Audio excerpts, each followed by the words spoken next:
തിരുവനന്തപുരം കഠിനംകുളത്ത് ആതിര എന്ന 30 വയസ്സുകാരി കുത്തേറ്റ് കൊല്ലപ്പെട്ട സംഭവത്തിൽ ഇനിയും ഉത്തരം കിട്ടാത്ത പല ചോദ്യങ്ങളുമുണ്ട്.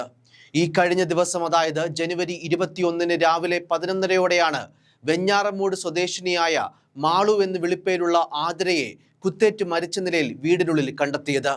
കഠിനംകുളം പാടിക്കവിളാകം ഭഗവതി ക്ഷേത്രത്തിലെ പൂജാരിയായ രാജീവിന്റെ ഭാര്യയാണ് കൊല ചെയ്യപ്പെട്ട ആതിര. കഴുത്തിനേറ്റ കുത്താണ് മരണകാരണമായത്. ചൊവ്വാഴ്ച രാവിലെ 11:30-യോടെ ക്ഷേത്രത്തിൽ നിന്ന് വീട്ടിലെത്തിയ രാജീവ് ഭാര്യയെ കൊല്ലപ്പെട്ട നിലയിൽ കാണുകയായിരുന്നുവെന്നാണ് പോലീസിനോട് പറഞ്ഞത്. പിന്നാലെ ഇൻസ്റ്റാഗ്രാം വഴി ആതിരയുമായി സൗഹൃദമുള്ള ആൺ സുഹൃത്തിനായി പോലീസ് തിരച്ചിൽ ആരംഭിച്ചിരുന്നു. എന്നാൽ എന്തായിരുന്നു കൊലപാതകത്തിലേക്ക് നയിച്ച കാരണമെന്നും അയൽവാസികളോ മറ്റാരുമോ കാണാതെ പ്രതി എങ്ങനെ വീട്ടിൽ പ്രവേശിച്ചതെന്നും കൃത്യം നടന്നത് പട്ടാപ്പകലായിരുന്നിട്ട് പോലും എന്തുകൊണ്ട് ഒരു ശബ്ദമോ അസ്വാഭാവികതയോ ആർക്കും തോന്നിയില്ല എന്നതും അത്തരത്തിൽ ഉത്തരം കിട്ടാത്ത പല ചോദ്യങ്ങളും ഇപ്പോഴും അവശേഷിക്കുന്നു. നിലവിൽ പ്രതി രക്ഷപ്പെടാൻ ഉപയോഗിച്ച ആതിരയുടെ സ്കൂട്ടർ ചിറയൻകീഴ് റെയിൽവേ സ്റ്റേഷനിൽ നിന്നും കണ്ടെത്തിയിട്ടുണ്ട്. പ്രതിക്കായുള്ള അന്വേഷണം നടക്കുന്നതിനിടെയാണ് ചിറയൻകീഴ് റെയിൽവേ സ്റ്റേഷനിൽ ടിക്കറ്റ് കൗണ്ടറിന് സമീപത്ത് നിന്നും അന്വേഷണ സംഘം സ്കൂട്ടർ കണ്ടെത്തിയത്. കൊലയ്ക്ക് ശേഷം വീടിന് മുന്നിൽ നിർത്തിയിട്ടിരുന്ന സ്കൂട്ടറുമായിട്ടാണ് പ്രതി രക്ഷപ്പെട്ടത്. പ്രതി ട്രെയിനിൽ രക്ഷപ്പെട്ടതാണ് അന്വേഷണ സംഘത്തിന്റെ നിഗമനം. അതേസമയം പ്രതി തന്നെ വധിക്കുമെന്ന ഭീഷണി നേരത്തെ തന്നെ ഉണ്ടായിരുന്നതായി ആതിര വെളിപ്പെടുത്തിയിരുന്നതായും കണ്ടെത്തി. സമൂഹ മാധ്യമത്തിലൂടെ പരിചയപ്പെട്ടയാൾ തന്നെ വധിക്കുമെന്ന് ഭീഷണിപ്പെടുത്തിയിരുന്നതായി ഭർത്താവ് രാജീവിനോട് തിങ്കളാഴ്ച ആതിര പറഞ്ഞിരുന്നു. ഏതാനും ദിവസങ്ങൾക്ക് മുൻപ് പ്രതി കൃത്യം നടന്ന വീട്ടിലെത്തി ആതിരയോട് തന്നോടൊപ്പം വരണമെന്ന് പറഞ്ഞിരുന്നതായും ഇതേ ചൊല്ലി തർക്കമുണ്ടായതായും പറയുന്നു. ഇത് ഭർത്താവ് കാണുകയും ചോദ്യം ചെയ്യുകയും ചെയ്തു. എന്നാൽ ഈ കാര്യങ്ങൾ പുറത്തു പറഞ്ഞാൽ താൻ ആത്മഹത്യ ചെയ്യുമെന്നായിരുന്നു ആതിരയുടെ ഭീഷണി. അതിനാൽ തന്നെ ഭർത്താവ് രാജീവ് ഇക്കാര്യം പുറത്തു പറഞ്ഞില്ല.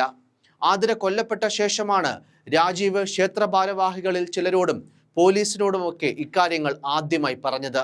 ഇത് പുറത്തു പറഞ്ഞാൽ ജീവനൊടുക്കുമെന്ന് ആതിര പറഞ്ഞതിനാലാണ് നേരത്തെ ആരെയും അറിയിക്കാത്തതെന്നും രാജീവ് വ്യക്തമാക്കി. മാത്രമല്ല, ആതിര കൂടുതൽ സമയം സാമൂഹിക മാധ്യമങ്ങളിൽ ചെലവഴിക്കുന്നത് പലതവണ വിലക്കിയിട്ടുണ്ടെന്നും രാജീവ് പോലീസിന് മൊഴി നൽകി. സ്റ്റേഷനിലെത്തിച്ച സ്കൂട്ടർ ഇന്ന് പോലീസ് വിശദമായി പരിശോധിക്കും. പെരുമാതുറയിൽ ഇയാൾ താമസിച്ചിരുന്ന വീടും പോലീസ് കണ്ടെത്തിയിട്ടുണ്ട്.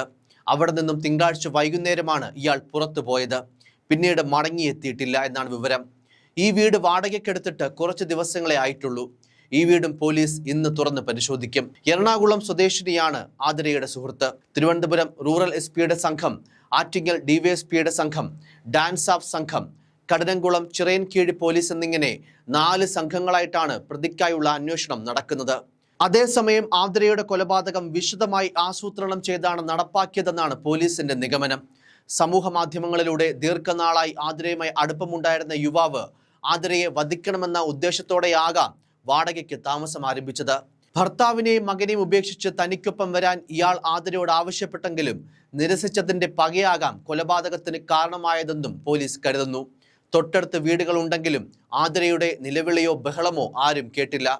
കൊല്ലാൻ ഉപയോഗിച്ച കത്തി പോലീസ് കണ്ടെടുത്തിരുന്നു. കഴുത്ത് മുറിഞ്ഞ നിലയിലാണ് മൃതദേഹം കട്ടിലിൽ കിടന്നിരുന്നത്. ആതിരയുടെ ഭർത്താവ് ഭരണിക്കാട് ഭഗവതി ക്ഷേത്രത്തിലെ പൂജാരിയായ രാജീവ് 11:30-യോടെ വീട്ടിലെത്തിയപ്പോഴാണ് ആഴത്തിൽ കത്തി കുത്തിയിറക്കി കഴുത്ത് മുറിച്ച നിലയിൽ മൃതദേഹം കണ്ടത്. 6 വയസ്സുകാരനായ മകനെ സ്കൂൾ ബസ്സിൽ കയറ്റിവിടാൻ രാവിലെ 8:30-യോടെ ആതിര എത്തിയത് അയൽക്കാരും കണ്ടിരുന്നു. കായംകുളം സ്വദേശിയായ രാജീവ് 24 വർഷമായി ഭരണിക്കാട് ഭഗവതി ക്ഷേത്ര പൂജാരിയാണ്. ആലിയാട് സ്വദേശികളായ കുട്ടപ്പന്റെയും അമ്പിളിയുടെയും മകൾ ആതിരയെ 8 വർഷം മുൻപാണ് ഇദ്ദേഹം വിവാഹം കഴിച്ചത്. ക്ഷേത്ര ട്രസ്റ്റിന്റെ ഉടമസ്ഥതയിലുള്ള വീട്ടിലാണ് ഇരുവരും താമസിക്കുന്നതും. കൊലപാതകി മതിൽ ചാടിക്കടന്ന് തൊട്ടടുത്ത വീടിന്റെ ടെറസ് വഴിയാണ് ആതിരയുടെ വീട്ടിലെത്തിയതെന്നാണ് നിഗമനം. അതേസമയം ആതിരയുടെ ഭർത്താവിനെ വീണ്ടും ചോദ്യം ചെയ്യാനായി ഇന്ന് പോലീസ് വിളിപ്പിച്ചിരുന്നു. മൊഴികളിലെ വ്യക്തതയില്ലായ്മയാണ് വീണ്ടും ചോദ്യം ചെയ്യാനുണ്ടായ കാരണം. നിലവിൽ പ്രതിയുടെ പേരോ സാമൂഹിക മാധ്യമങ്ങളിലെ അക്കൗണ്ടോ കണ്ടെത്താൻ കഴിഞ്ഞിട്ടില്ല. പ്രതിക്കായുള്ള അന്വേഷണം പോലീസ് ഊർജിതമായി നടത്തുകയാണ്. News desk, focus news TV.